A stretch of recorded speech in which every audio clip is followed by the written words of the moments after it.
Welcome to the first episode of Nature Revisited, a podcast that will explore our relationship with the natural world. The focus of the podcast will be that nature is not a place one goes to, but rather a place one is a part of. That we are nature. My name is Stefan Van Norden, and I am a longtime gardener.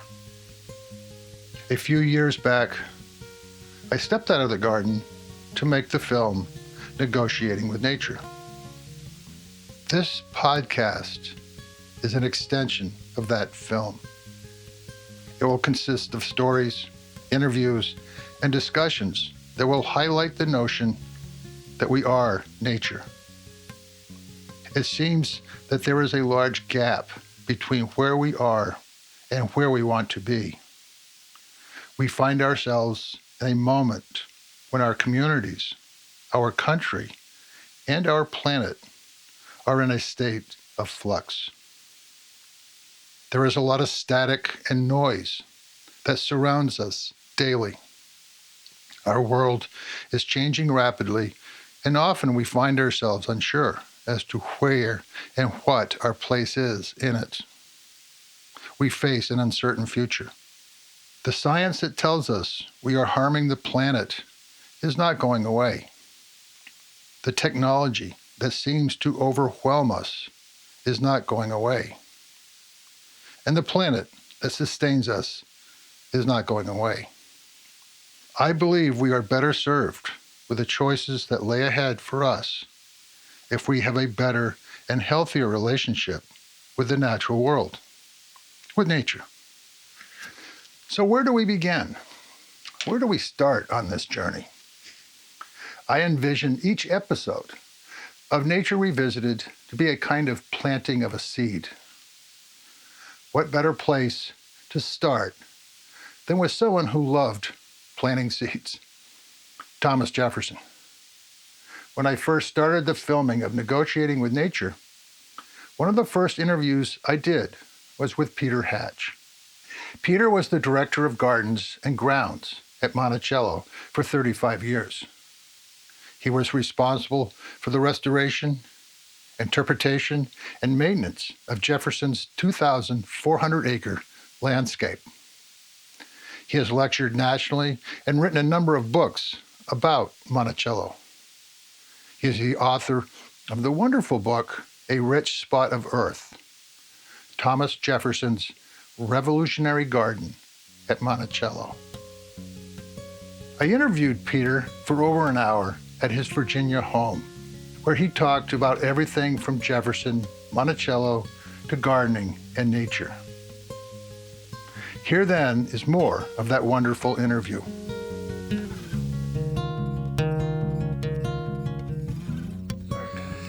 Okay, let's go. All right. Let's boogie here. So Peter, it's a beautiful spring day here in Virginia. Let's start by talking about the Jefferson that a lot of us might not really know. Thomas Jefferson wrote from Monticello one time, how sublime to look down upon the workhouse of nature, clouds, thunder, lightning, all fabricated at our feet. And in so many ways, the landscape for Jefferson was a workhouse, and the gardens at Monticello became this sort of experimental laboratory, and Jefferson himself was the architect of this unfolding of the natural world. And Monticello is also special because it's kind of like the Front Range as you're going east to west from Tidewater, Virginia, which was the civilized or the settled part of Virginia.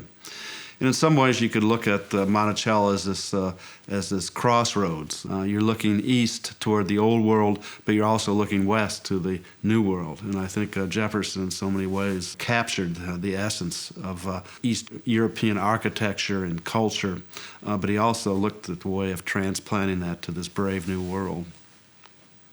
Even as a fairly young guy, when he was, I think, 23 years old, he began his garden diary called The Garden Book.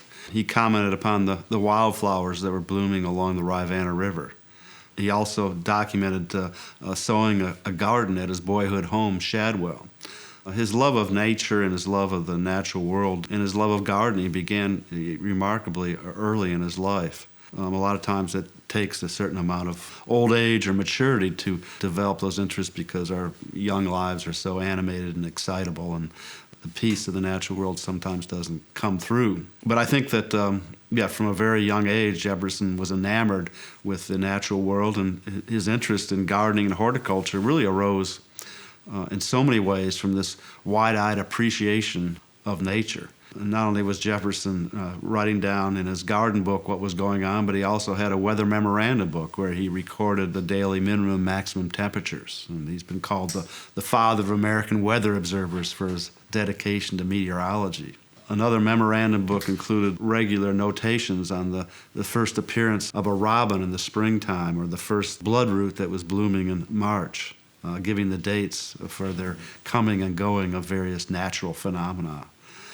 Jefferson once wrote that there's not a sprig of grass that shoots uninteresting to me. Again, it was this wide-eyed appreciation, I think, of the natural world that engendered so much interest in landscape architecture and botany.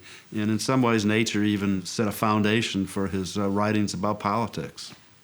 Jefferson was a child of the Enlightenment. He believed that observing and defining the natural world, cataloging and categorizing all the things that were going on, would result in human progress and ultimately into human happiness. One of the first things you marvel at Thomas Jefferson was his almost obsessive record keeping. He was constantly measuring things, mapping things, categorizing things, and in his writings about contour plowing and rotation of crops and progressive ideas for the time that he wrote about were very much celebrated and honored and talked about. And you don't hear too much about that in 2015.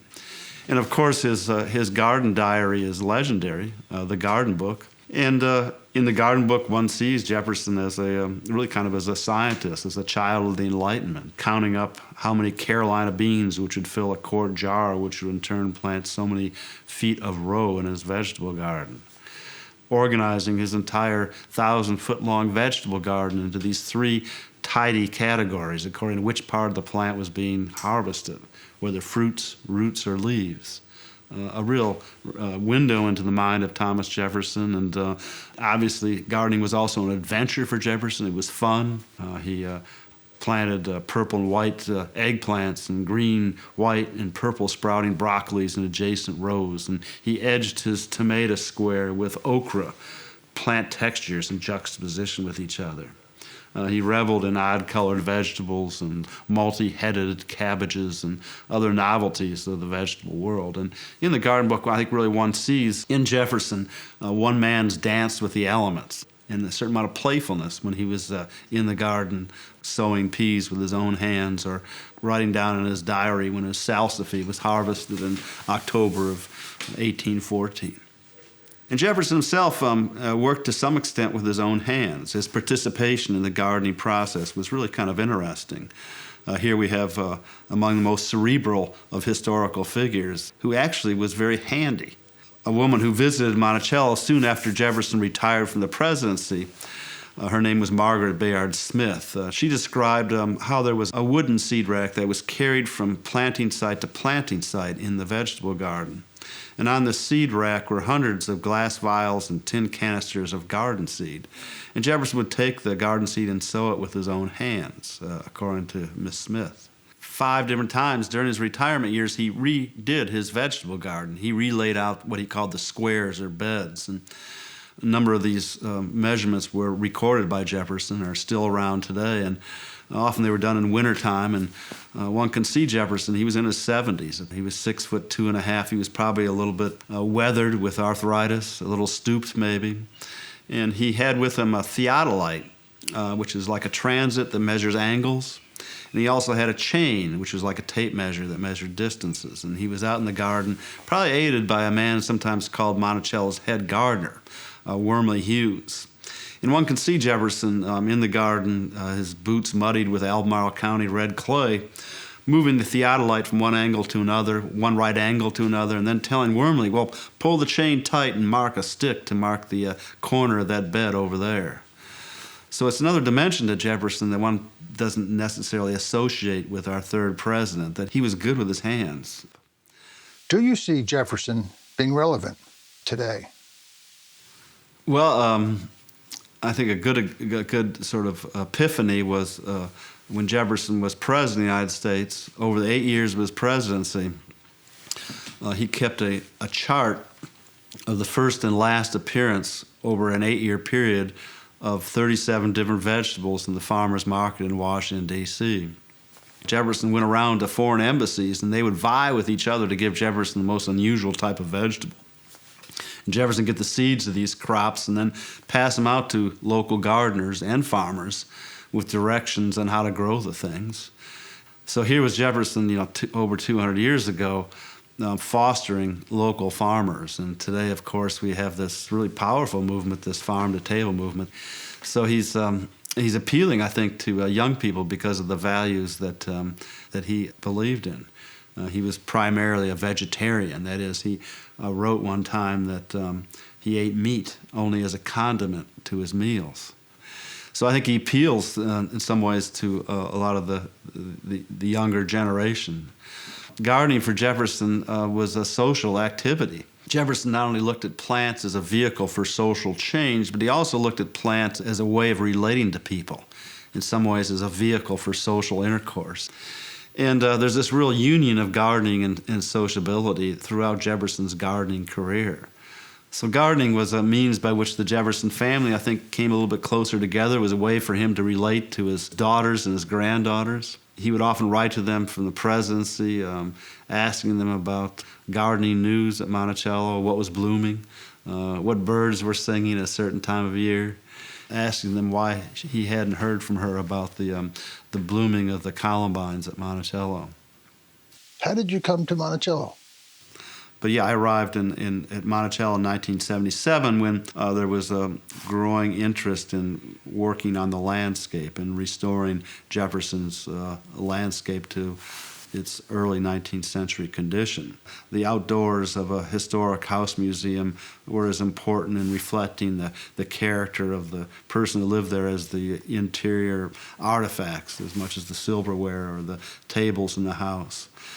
And so Monticello was beginning to become more sensitive to that, and part of the premise of my arrival was that soon we'd begin working on recreating Thomas Jefferson's 1,000-foot-long vegetable garden, as well as the 400-tree south orchard that rests below the garden. So the flower gardens, the orchard, the vegetable garden, the grove were all key elements in my work beginning in Monticello in 1977.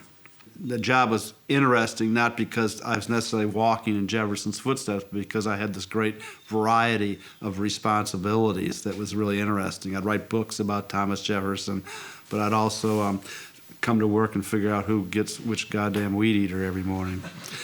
My most memorable experiences at Monticello were really dealing with natural disasters.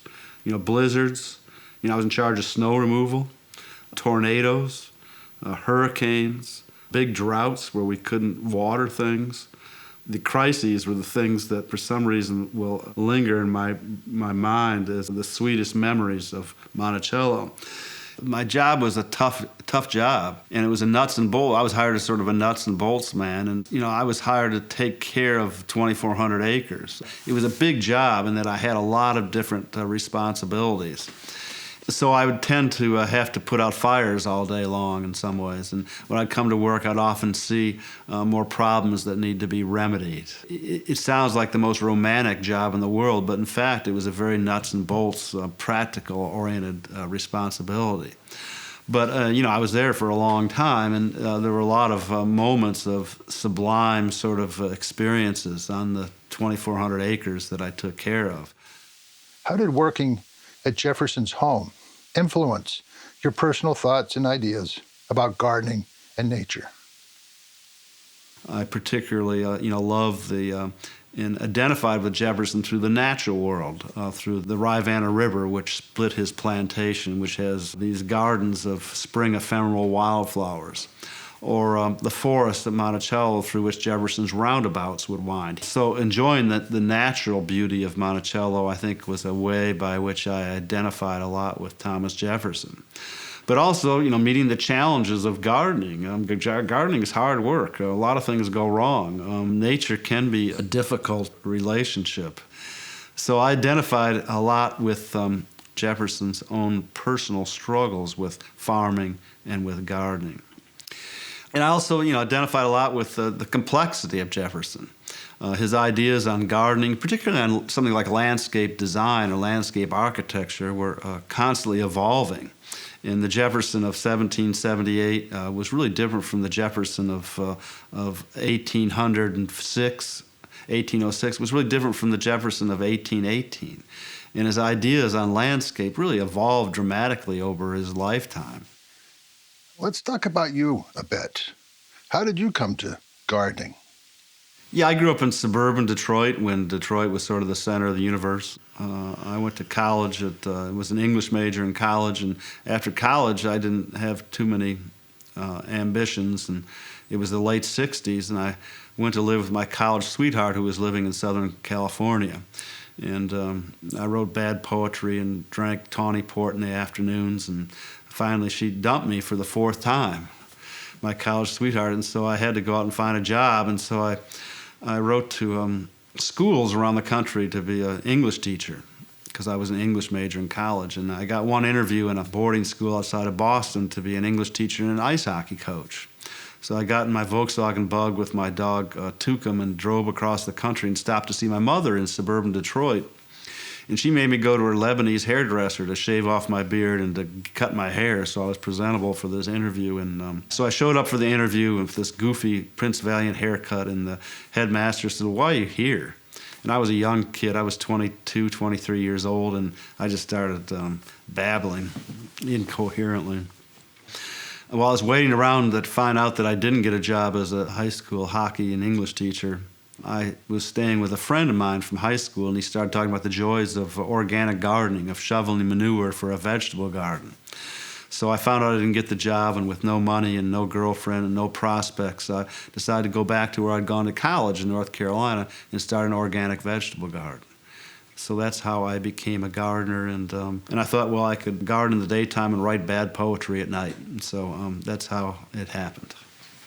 Well, I love to fall back upon Jefferson's more balanced belief that there is this nice relationship between nature and gardens, but day by day level, it often becomes a little bit of a war, of a battle. And I hate to admit that, but there's no question about it. Nature is unruly, and gardening can be really a non-natural thing. You're really trying to control the outside world, which is really difficult and maybe futile in a lot of ways. So I see nature as being pretty chaotic. I think one of my joys in terms of gardening is just the sheer grunt labor of it. I love the labor, and I love to haul manure or dig the garden or weed the garden. I love weeding. So I love menial, hard physical labor that I'm not sure is easy to communicate to young people. The joys of filling up a truckload of manure from the stables. It could be a little bit of a hard sale unless you just enjoy being outside and the physicality of moving in the world around you. One of the reasons I said I was becoming a gardener is because you can measure the quality of your labor as opposed to being an English teacher, where I had a lot of trouble measuring my success and seeing kind of concrete results.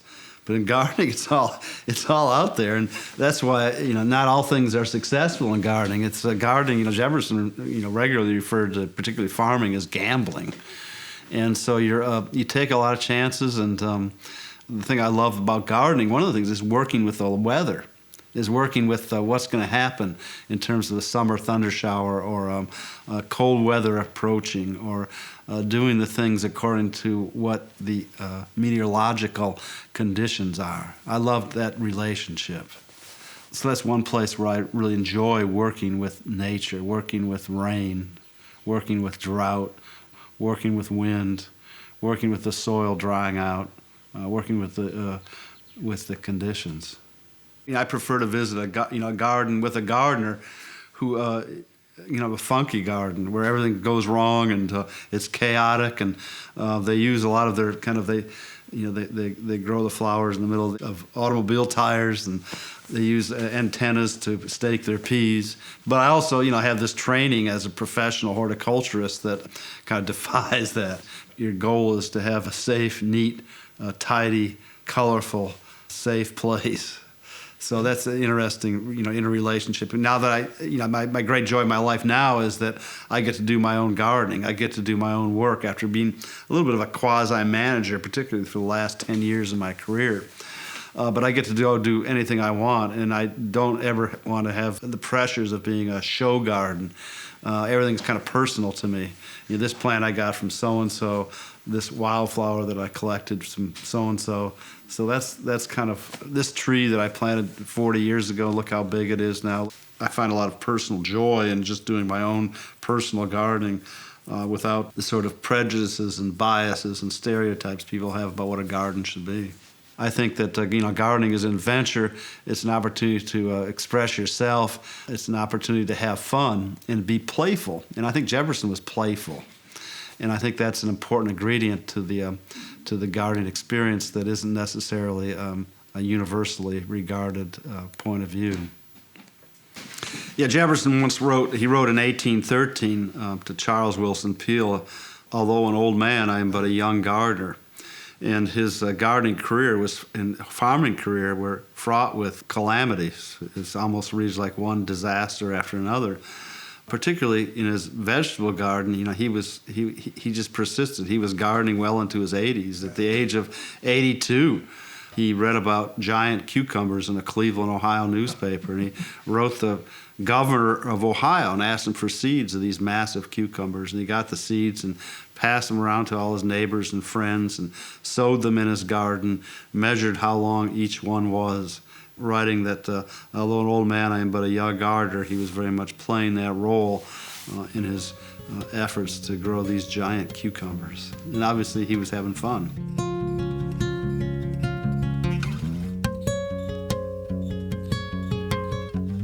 If you enjoyed this interview and you would like to watch the film Negotiating with Nature, please follow us at NordenProductions.com. That's Norden, Noorden, Productions.com. You can also follow us on Instagram, Facebook, and Twitter. And please share your thoughts, impressions, and ideas with us. This episode was produced by Charles Kagan, Annie Bond, and myself, Stefan Van Norden. I hope you will join us again for the next edition of Nature Revisited. Thank you.